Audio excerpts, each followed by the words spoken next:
Okay, so let's go to project here. Here we're gonna click on this icon. We're gonna select adjustment layer. We're gonna click OK. We're gonna drag and drop this adjustment layer. And then here we're gonna go exactly here when we change the scene. Okay, we change the video. Gonna move the playhead right over here. And then I'm gonna go to effects. I'm gonna add transform, search for transform, and drag this effect onto this adjustment layer. Now here in effects controls, we're gonna have transform. Make sure you increase the shutter angle to the maximum 360 and disable uncheck use composition shutter.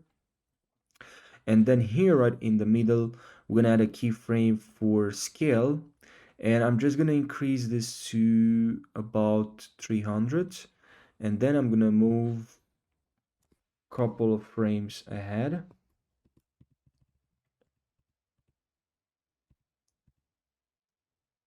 And I'm just gonna reset this, and then I'm gonna move a couple of keyframes ahead as well, and reset this again. And now here, it's very important for the first one to right click, add ease out, and then ease in. And then we're gonna have to expand here. Expand so we can see here. Click on the first keyframe. Here, let's zoom a little bit in and drag this blue handle. Then we're gonna go to this one here and drag this handle as well. And now let's see what we have here. Okay, the problem here is too slow. So let's move the keyframes a little bit from the left and from the right, a little bit close to each other.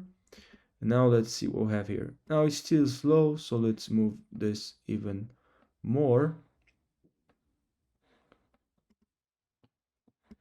Still slow, so let's see what we have now.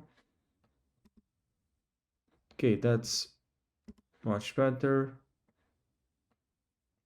And that's basically how you create this transition. Looks pretty great, and also it's pretty simple to create this transition.